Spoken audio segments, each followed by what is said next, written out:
Welcome back to Carneades.org. Today, as a special treat, we are going to be doing the map of philosophy. But before we get to that, a bit of a history about philosophy. So, once upon a time, philosophy was anything you can study. Everything in the realm of study was a type of philosophy. But as time went on, different disciplines developed, and they started taking chunks out of philosophy. Things that were originally considered philosophy were turned into other disciplines, and those disciplines emerged and took on their own life and way of doing things. Until we only had so much left that was philosophy that couldn't be categorized into other disciplines.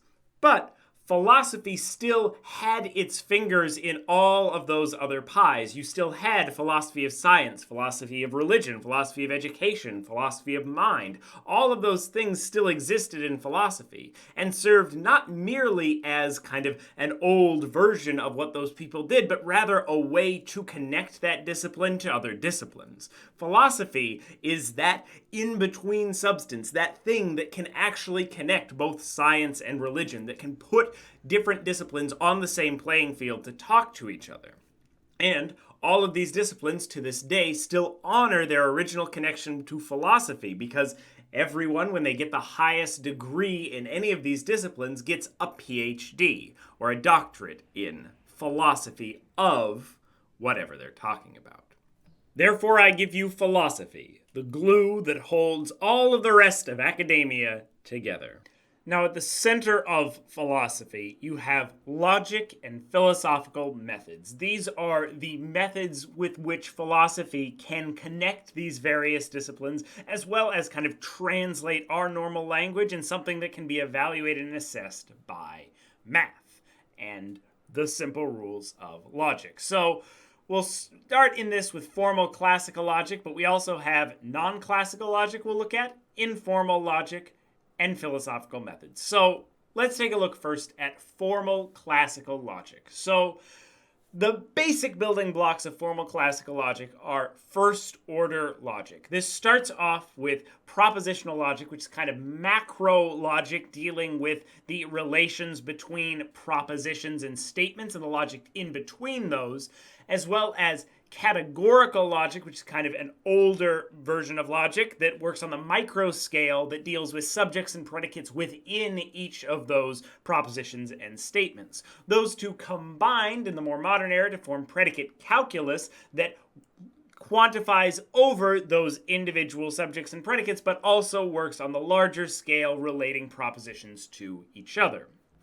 When you take this a step further, you get to higher order logic. Higher order logic doesn't just quantify over objects. We don't just say for all apples. It quantifies over predicates as well. It can say for all types of thing that a certain thing is predicated of, for all sets that have three members. Included in this are things like type theory from Bertrand Russell. You have set theory, which advanced from that, which is dealing with sets of particular objects and rules about them, as well as arguably the philosophy of math, though philosophy of math could be just as easily put in metaphysics as a category because it deals both with kind of the connection between math and logic, as well as questions about what the reality of particular mathematical objects is. Moving further outside of kind of the basics of classical logic, you have modal logics. These, we've done many series on modal logics, but they start with the idea of alethic modal logic, which is the most basic kind of modal logic. This is the logic of possibility and necessity. When you say something is necessary or something is possible, what do you mean? You'll note it's quite close to modality, the study of possible worlds, but modal logic can also map onto other things as a framework for understanding different ways that we speak. So you also have temporal logic, which is where we deal with the logic of time, the past, the present, the future, something that will always be or has always been.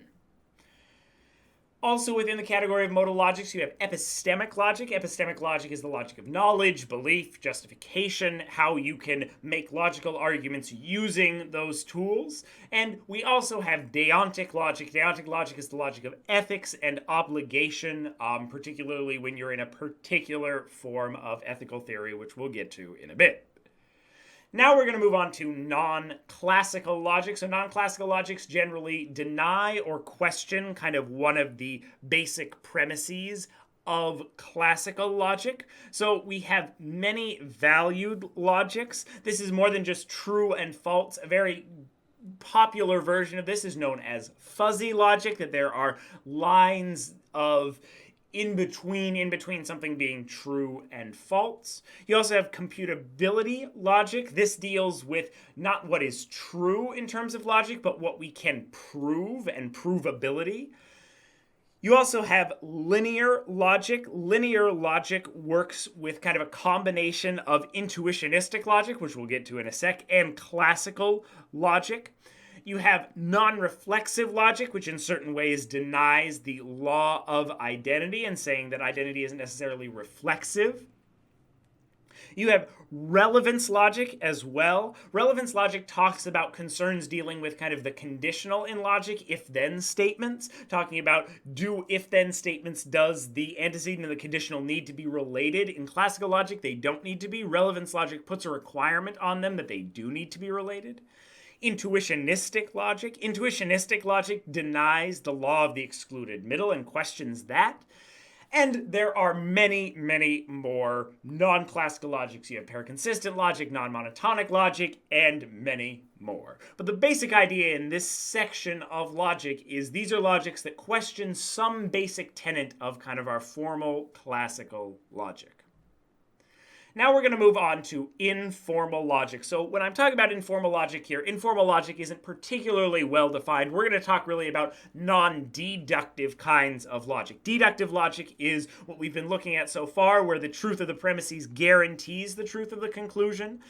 In inductive arguments, for the example, inductive arguments claim that the truth of the premises makes the conclusion more likely. So inductive arguments look at taking a lot of specific cases and generalizing from them. Every time I have dropped this rock, it has gone towards the ground. Therefore, every time I will drop the rock, it will go towards the ground. I've taken specific cases and I've generalized for them. This is what's done a lot in science. Abductive arguments, on the other hand, are arguments towards the best explanation. Based on all of the pieces of information we have so far, the best explanation for this is something. A famous abductive argument, of course, is the watch argument for the existence of God. Basically, the idea that if you're walking out in the world and you discover a watch, the best explanation for that watch is that it had a designer of some kind. Note, though, that abductive arguments, like inductive arguments, are not deductively valid. The truth of the premises does not guarantee the truth of the conclusion.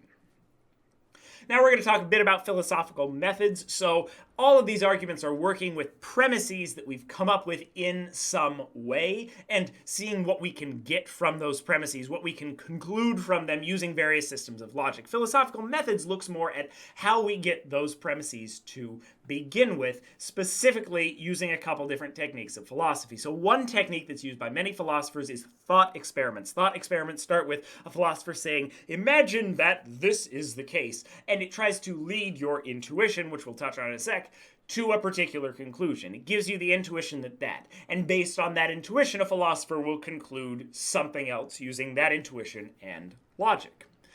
Experimental philosophy studies these particular intuitions. It looks into what the most common intuitions are, whether or not certain intuitions are justified either through the sources that we use to create them, through their popularity, and so on. Experimental philosophy, interestingly, is one of the more recent fields in philosophy, and it actually uses empirical research as opposed to everything else, which is more armchair philosophy, which just uses someone thinking in a chair. Intuitions are those things that we're talking about. They're your feeling or your impression, your seeming, what, when presented with a particular situation, you would generally assent to or agree with, as opposed to what you wouldn't agree with. And those intuitions are kind of what we use as the basic building blocks to build some of the premises and arguments that we build in philosophy. So that's logic and philosophical methods. That forms kind of the heart of philosophy. That is the thing, if nothing else, which holds together all the varied and disparate disciplines of philosophy. These are not everything in logic, but this is a lot of the big players when you're talking about logic. Also, note, in this video, we're talking a lot about analytic philosophy. When you go to things like continental philosophy and other things like that, they may have different ways of even talking about or understanding logic in terms that Hegel or someone like that might present. But with that in mind, we're going to move on to history and traditions of philosophy, where we'll briefly touch on both the history of philosophy, but also some different traditions of philosophy. So we'll start with the history of philosophy. Generally, you can divide philosophy up into a couple different eras or periods of time. A lot of times the ancient Greeks and Romans are kind of lumped together. This is where you have people like Plato, Socrates, Aristotle, but also many, many more. You have positions like Stoicism, Skepticism, Atomism, Cyrenaicism, Epicureanism, and so on, which arise during this period, but also many, many more. This is kind of considered the birthplace of philosophy, where at least the Western philosophical tradition starts. So, of course, there are many other philosophical traditions as well. In kind of this Western tradition continuing to follow it, we next have medieval philosophy. This has a lot of the scholastics. The scholastics basically had the ancient Greek texts in the Bible, and they tried to make them make sense together. It has Thomism and patrology, if you go back farther in the kind of Christian tradition. You have such philosophers as St. Thomas Aquinas, St. Augustine, Boethius, and St. Anselm of Canterbury. Moving forward in time, as we start to come into the Renaissance, you have 17th century philosophy, also sometimes known as early modern philosophy, where you have such philosophers as René Descartes, John Locke, Gottfried Leibniz. You have positions like rationalism, empiricism, idealism, dualism.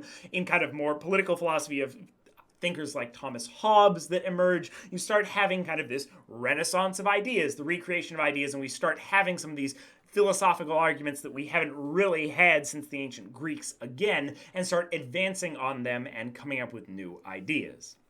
Moving into 18th century philosophy, the ideas here are really dominated by Kant, of course, and Hume, who are talking about a lot of the ideas that were brought up in the 17th century, but advancing them further, trying to maybe solve some of those problems or move on to new ideas. You, of course, also have people like Jean-Jacques Rousseau and Voltaire in this period that are presenting ideas. Hume and Kant are some of the most influential philosophers in all of the history of philosophy, and so this is a very important time for what would influence philosophy moving forward. In the 19th century, philosophy really blooms and expands even more. You have philosophers like John Stuart Mill, Hegel, William James, Friedrich Nietzsche. You have a bunch of new positions that are emerging like German idealism, pragmatism, utilitarianism, and transcendentalism that appear during this time. And philosophy starts to expand just as more people get educated and are able to engage in that philosophical discussion. Moving forward, you now move on to 20th century philosophy, which of course blooms even more. You have the greats like Bertrand Russell and Ludwig Wittgenstein. You have Karl Popper, Martin Heidegger, Thomas Kuhn, David Lewis, Kurt Gödel, Quine, Sartre. The list could go on and on. The more recent we get, the more difficult it gets to sum up smaller and smaller periods of time with a very quick look into that period in philosophy. We are in the process of making videos right now on a list of great philosophers, and we are going to look more into the history of philosophy. But for now, that's a very, very, very brief look into kind of some of the history of philosophy and how philosophy advanced over time.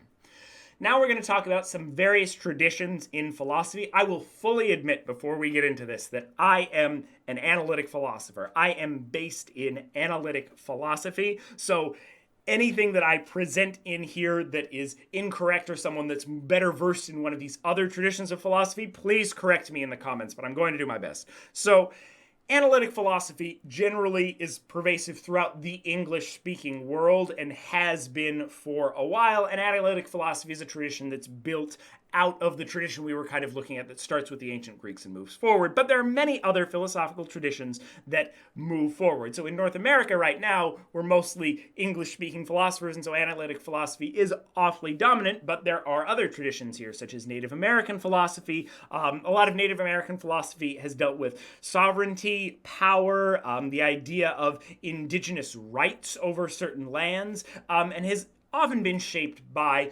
colonialism, since a lot of philosophy, or at least something that would be considered philosophy, came from people that came and colonized the Americas as well as other parts around the world. You have also Afro-Caribbean philosophy. This talks a lot about multiculturalism as well, of course, as colonialism and imperialism. Moving on to Latin American philosophy. Latin American philosophy often deals with issues like identity and specifically social issues in philosophy. There's also a good tradition of feminist philosophy within Latin American philosophy.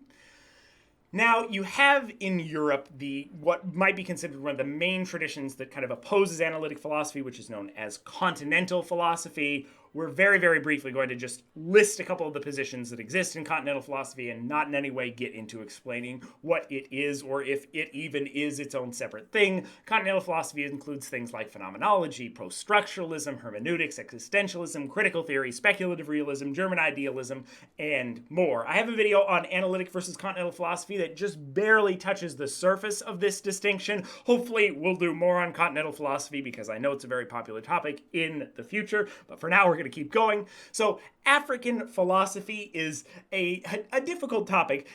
As you may be aware, I live in Africa, but Africa is a huge place, and to kind of explain all of Africa under one philosophy is very difficult. But also, Africa has not had, similar to kind of Native American philosophy and Latin American philosophy, been grossly impacted by its colonialist history. There's many philosophers that say that while the West was driven to philosophy through leisure time and just wanting to do it, Africans were forced to do philosophy to defend their own rights and defend their ideas. So there's a lack of a consistency within African philosophy. It's difficult as well because there's a very distinct difference between North African and Sub-Saharan culture, but also Sub-Saharan and North African development. You see a lot of philosophers in the ancient Greek and Roman period who are actually coming out of North Africa. You have all these interesting ideas that come out of North Africa. Carneades himself came from North Africa, came from Cyrene, which is in present-day Libya. And so that is in stark contrast with Sub-Saharan Africa, which had kind of not as many things that, at least in the modern day, we would consider philosophy until colonialism came and, in the words of some African philosophers, forced them to begin philosophy. Now, opposing quote-unquote Western philosophy, you have Eastern philosophy, which is certainly kind of a disjunctive kind in the sense that it's not a natural kind out there. Eastern philosophy doesn't encompass one tradition, but rather an accumulation of many different traditions that kind of are separate from Western philosophy. But unlike a lot of the philosophies that were in the developing world, Eastern philosophy existed long before a lot of the colonialist things or the expansion and the age of discovery, though I know that's not the best word for that. But moving on, we have Chinese philosophy, which deals with Confucianism, Taoism, Buddhism is a part of that. Chinese philosophy and Confucius were very impactful throughout the region. You'll see many of these different philosophies have some element of Confucius or Confucianism in them, so that's very important. You have Japanese philosophy, which combines kind of Shinto original cultural beliefs with Buddhism as well as Confucianism, and even in more modern times developing how that combines with Western philosophy. You have even Korean philosophy, which, similar to Japanese philosophy, combines kind of Buddhism, but also a Neo-Confucianism, and sometimes includes shamanism. Separate from all of that, you have Indian philosophy, which very much exists as its own philosophy compared to a lot of other Eastern schools, which bring in different philosophies to that. There are really 10 major schools of Indian philosophy. There are 4 heterodox schools and 6 orthodox schools. I could do an entire series on Indian philosophy that would take up an entire year doing every single day. It's a complicated topic, but understand that it is very much its own philosophy. You also have Tibetan philosophy, just as Chinese philosophy in some ways gave rise to Confucianism. You have Tibetan philosophy, which is associated with Buddhism, which is as much a religion as a philosophy, and includes all of those elements of Buddhism, such as a formal debate system as well as cultural practices. Something else that sometimes gets classified as Eastern philosophy, though technically it's somehow in between, is Islamic philosophy. It has a wide range of topics that are covered, more than a lot of these other kind of separate philosophies. It could pull from the West, because especially during the Middle Ages, the Arab world was the place where a lot of the ancient Greek texts were preserved. So there are many Islamic philosophers who, beyond just kind of relating things to the Quran, have separate opinions on things like metaphysics, post-colonial opinions, illuminationist schools, transcendent schools, things like that, that move to create Islamic philosophy as its own separate category. Once again, another thing that I could do an entire series on. Polynesian philosophy is another thing that kind of has a lot of that post-colonialist piece to it, though there was some kind of pre-colonialism metaphysics and cosmology that came along with it. And when we get down to Australia, once again, in the English-speaking world, analytic philosophy dominates a lot, though Australian realism has had its own kind of rise and its own identification as Australian philosophy having its own identity within the analytic philosophy world. Whew! So that was a lot of different places. Like I said, if you disagree with anything I said in that quick snapshot of philosophical traditions, please offer it in the comments below. I'm not an expert on a lot of these varying philosophies, so please help me out. And that has covered history and traditions of philosophy, but we are far from done. So next we're going to take a look at value theory. Value theory is kind of the area of philosophy that may be most applicable towards daily life. We'll separate it into three areas. We'll start with aesthetics. So aesthetics is dealing with things like the philosophy of beauty, but also the philosophy of art, things that are pretty, things that are nice, things that are sublime or horrific. We'll look at the philosophy of art first. So the philosophy of art asks questions like, what is art? What can be classified as art? What is high art? What is popular art? But it also can be divided into specific philosophies of particular types of art. So you have things like the philosophy of literature, the philosophy of film, the philosophy of music, the philosophy of visual art, and any art that you can have a philosophy of that, looking into the specific interesting questions that are posed by that type of art. Because art looks so different across these media, it's difficult to have one set view on what is art that can encompass all of these different perspectives. You also have the philosophy of beauty. This deals with aesthetic judgment, aesthetic value, aesthetic cognition. So basically what we judge to be beautiful, what we value as something that is beautiful, is something beautiful valuable? Whether or not what we're thinking and what's going on in our brain when we're experiencing beauty. But it also deals with things like the sublime. Is sublime a different experience from beauty, and how can we categorize sublime? It deals with things like humor. What is funny to us? Is funny a type of beautiful? What makes something funny? Horror. Why do we enjoy things being horrific or frightening? And more. So that's kind of a brief snapshot into aesthetics. Next, we'll touch on social and political philosophy. So in terms of political philosophy, there are a lot of topics here, and it really has turned into its own field of political theory, but it has a deep, deep history in philosophy. This is dealing with questions of what is justice, especially as you go back to the ancient Greeks. The idea of what justice is was an important question. But also it asks questions about government. What are the best types of government for us to have? What are ways that we should choose government? How much power should a government have over its people? It deals with questions of freedom. This is things like free speech, the freedom of movement, but also people's general freedom in comparison to their government and in comparison to the people that are ruling them. Should we have anarchy? Should we have dictatorship? How can we negotiate somewhere in between? Political philosophy deals with many things. It goes through law, it goes political theory, war, international development, human rights, and much, much more. This is a huge area of philosophy, once again, but here's just a quick snapshot of some of the big issues. Social philosophy is another thing that kind of fits under this category because it works alongside political philosophy. Here are a couple of the big areas that people talk about. Feminism is a huge part of philosophy. It is a philosophy on its own. First, second, and third wave feminism have elements which exist in philosophy as much as they exist as a social movement. You have questions about equality, which are a huge part of social philosophy, asking on what things should we be equal and on what things should we not be equal. I think the story of Harrison Bergeron is a great kind of setup for some of these questions of clearly we shouldn't be equal on everything, but we should be equal on some things.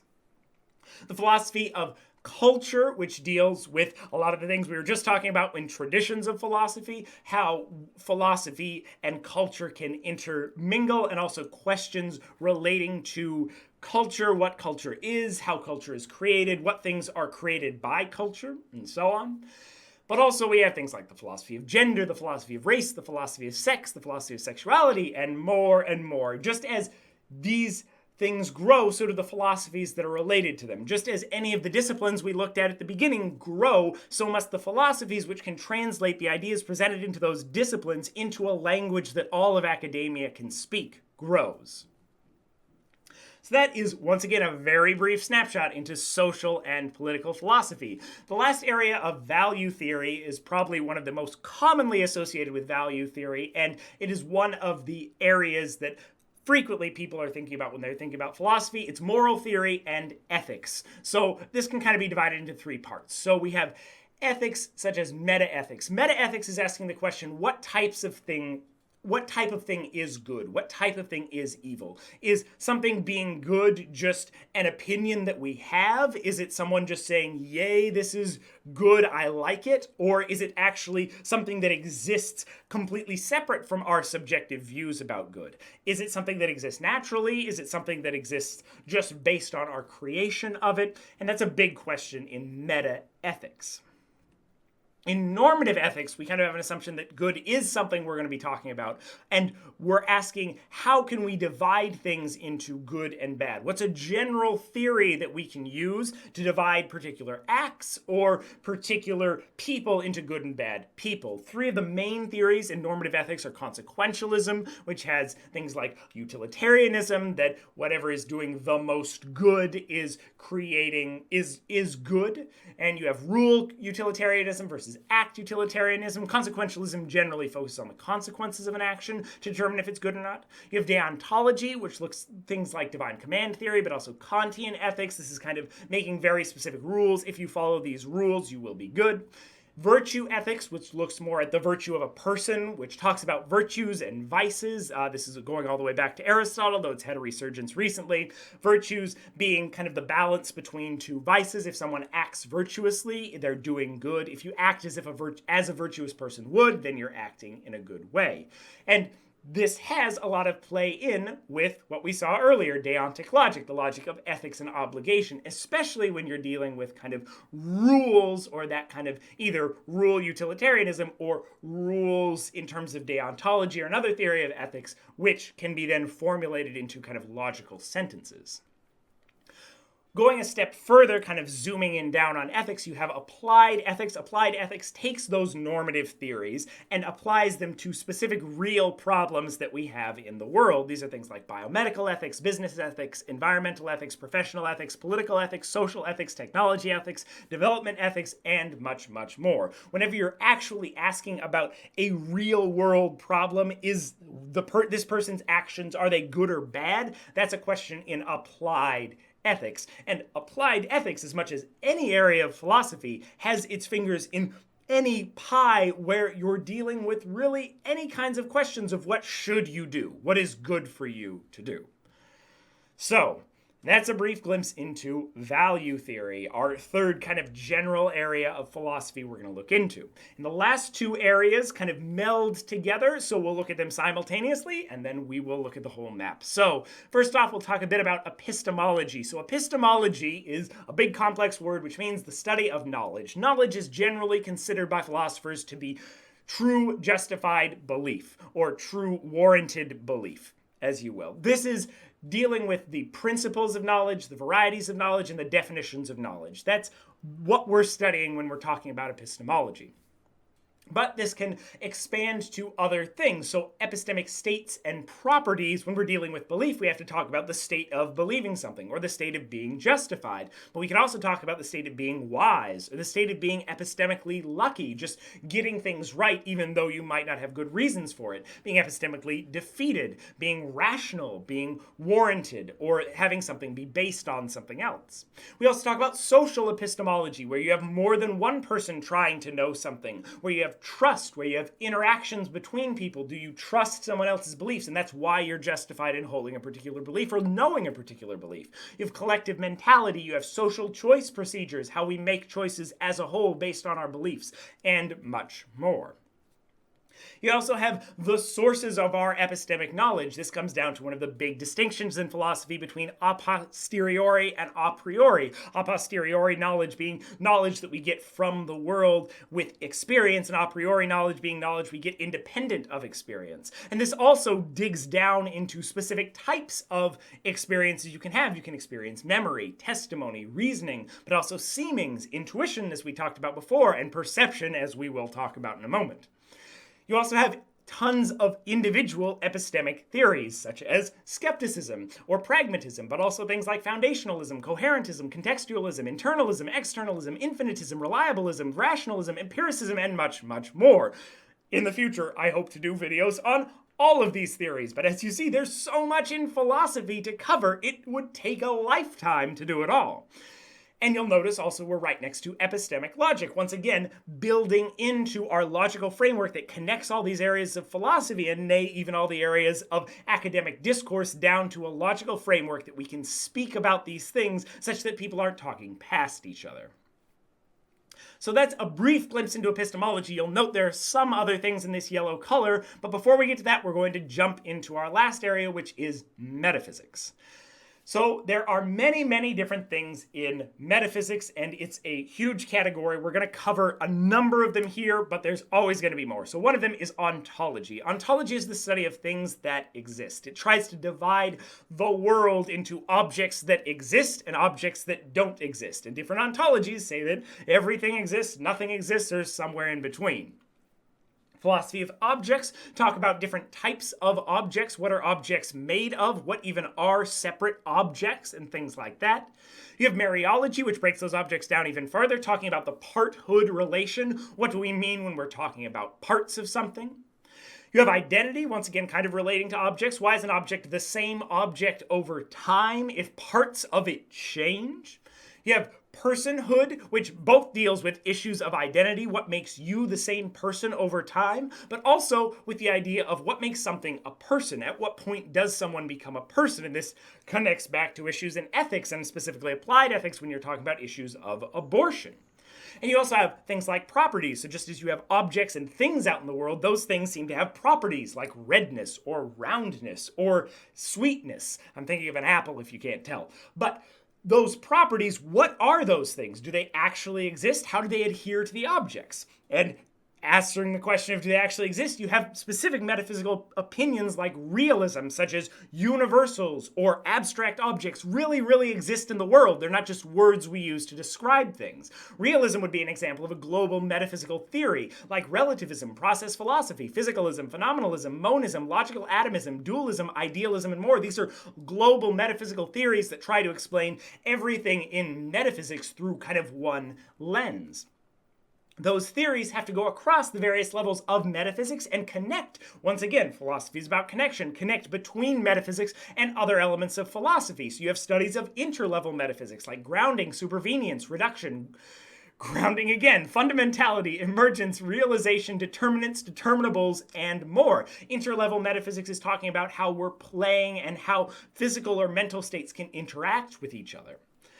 We also have, very simply, the metaphysics of time, talking about what time is. Can time exist without change? Is time real at all? You'll note, once again, connecting back to logic, time and temporal logic. You have modality, the study of possible worlds, not just the rules that govern what we can say about necessity and possibility, but rather what we're actually talking about. Are there real possible worlds out there that we're talking about when we say something is possible or necessary?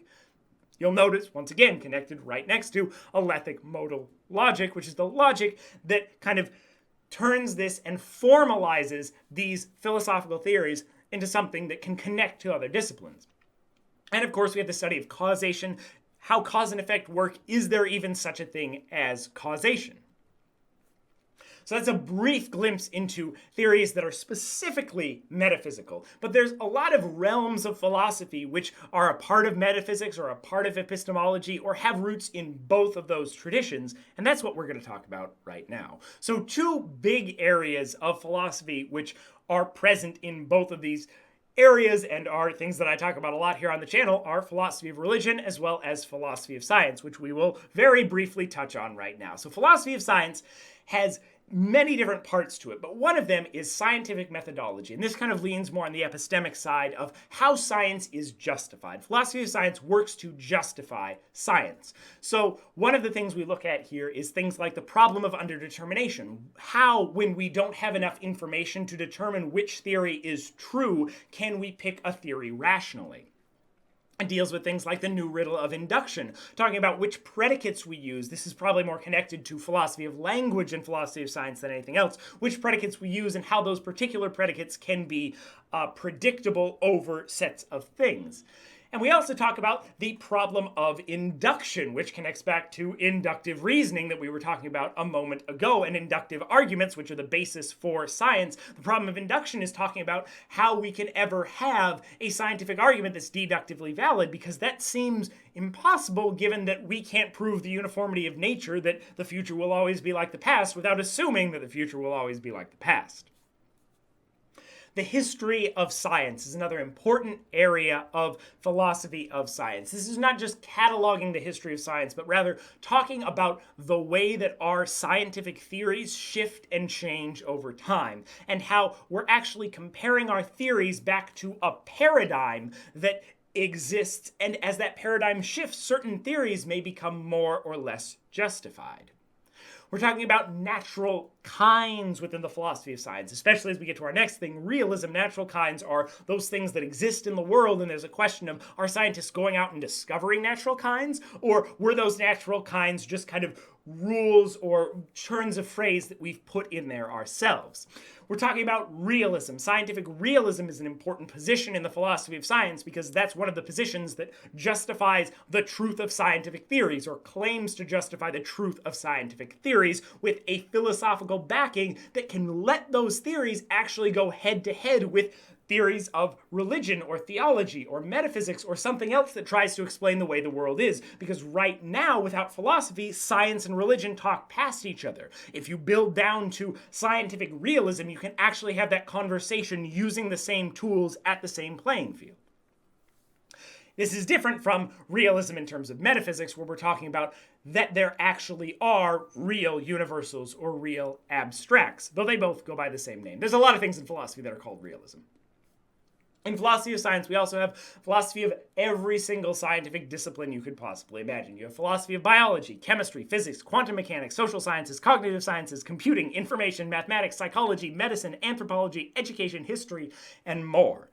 The point here is, just like our philosophy of art, we had to separate it out into all of those different disciplines of art. Philosophy of science can be broken down into all of those different disciplines of science because each of those disciplines has its own problems and its own issues. The ones we've covered here are those that kind of range across various areas of science, but there are particular problems that are unique to quantum mechanics, say, but might not exist in a bunch of other kinds of sciences that are out there.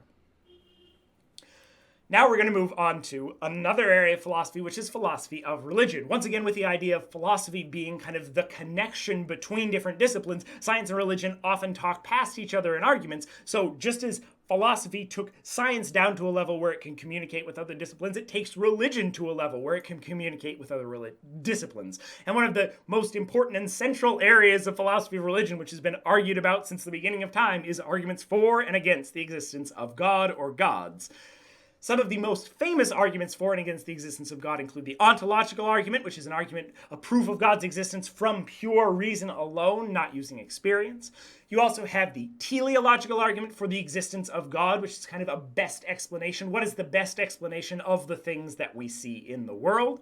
As well as the cosmological argument for the existence of God, which asks, how could things have begun without a God, or how can we not have a prime mover without a God? It's kind of a regress ad God. It's a regress to either infinity or God. And with each of these arguments, of course, there's a set of objections to be paired with them.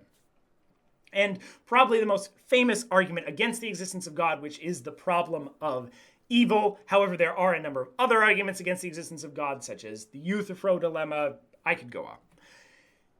Also in philosophy of religion, we study the attributes of God and just the ideas of, is it possible for something to be omniscient? And what does that mean for free will? Is it possible for something to be omnipotent? And what does that mean for logical rules? Is it possible for something to be omnibenevolent? And how does that pair with virtue ethics and kind of our theories of ethics or value theory. Excuse me, not virtue ethics, though it could be.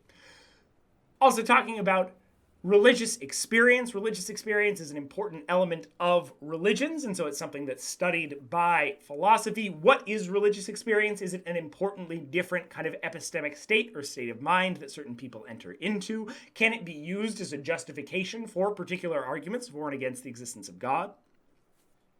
And just as we had philosophy of particular sciences and arts, we have philosophy of particular religions, and that's kind of how these individual religions can interact with philosophy and can come to bear on that. So both philosophy of religion and philosophy of science use elements of metaphysics, epistemology, and even value theory to create their arguments. And the point of philosophy is to allow the arguments of religion and science to have a common language to talk to each other on. We're going to talk briefly about a couple more categories that are kind of a bit of crossovers between epistemology and metaphysics, and then we are almost done. We have philosophy of language next. So philosophy of language talks about a lot of things. It deals with meaning. What does a certain word mean? It deals with semantics. Does it mean something different when a different person says it? Is 5 equals 5 the same as 5 equals the square root of 25? Can I mean something if I'm talking about things that don't exist, like the King of France?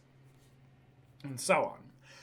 We also study truth. Truth is one of those things like beauty that's a big idea in philosophy, that when someone goes into philosophy and has no idea what they're talking about, they say, I want to study truth.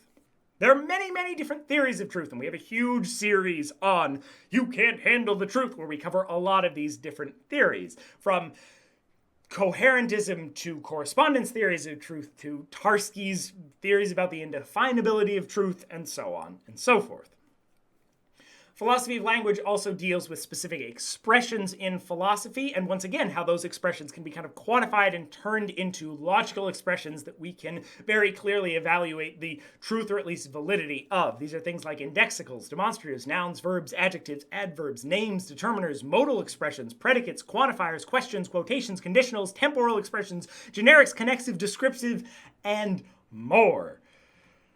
So that's the philosophy of language. Once again, it's something that kind of bridges epistemology, things that are happening in our head, with metaphysics, things that are happening in the world, also with logic, things that exist in formal systems. So it's one of those kind of bridging disciplines. Another bridging area of philosophy is the philosophy of mind. This is the study of your mind, what you're thinking about. It deals with things like the philosophy of consciousness. What makes something conscious? Could you have a philosophical zombie wandering around that doesn't have consciousness but does everything that we do? At what point can we consider a computer consciousness? If it acts just like a person, is it effectively a person and does it have consciousness? Philosophy of mind also talks about mental states. Belief is a big one in philosophy because it's so closely related to knowledge and epistemology, but there are other mental states like emotions such as anger, fear, love, disgust. There's a big element of happiness, especially if you go back to ancient Greek philosophy, where you're talking about what does it mean to have a good life led. But also looking at mental states, we're looking at kind of some of those interlevel metaphysical theories of how do mental states interact with physical states. Is it possible for mental states to interact with a physical state or change a physical state, or can a physical state cause a mental state, but not the other way around? We also have the philosophy of perception. We were talking about perception as a source of information or an epistemic source back in epistemology. What actually is perception? Here we're talking about the metaphysics of it. What is the perception you're receiving? When you see something in your head, when you have that image, is that an image of something in the world, or is that an image of something in between, some perception that your eye has caught onto? Could we understand the world if we were missing one of our senses? What does our understanding of the world look like without those senses, or if we had another one? So those are a few topics within the philosophy of mind. Once again, one of those kind of bridging disciplines, because epistemology is talking about a lot of things in your head, metaphysics is talking about a lot of things out in the world, philosophy of mind is talking about how your mind, how that is in the world, how it exists. We'll also finally talk about philosophy of action. Philosophy of action is how you do things. Once again, connecting things that are in your head with things that you actually do. These deal with things like decision theory, which is talking about how you deal with things like game theory, but also things like the decision paradox of how you make choices between completely identical outcomes, as well as how you make choices in the face of something that can predict your choices. Also within action theory is another big topic in philosophy, which is free will. This is dealing with compatibilism, libertarianism, determinism, asking questions about whether or not we have free will and how free will can be defined, as well as science and free will. Do certain discoveries in science mean that we have or don't have free will? And general topics in action theory, like your motivations, your ability to have will, your rationality. Are you rational? What is rationality? Agency, intentions, varieties of action, nature of action, voluntarism, doxastic voluntarism, and more. So that was epistemology and metaphysics. And so now I give you the map of philosophy. Apologies that this video was so long. There are so many elements of philosophy to talk about. Please write in the comments if you have any questions, ideas, things that I left out. And watch this video and more. We have videos on many of these topics in philosophy here at Carneades.org. And we are going to keep posting more and more videos until I can proudly say that we have a video on every single topic that exists on this map. Watch this video and more here at Carneades.org, and stay skeptical, everybody.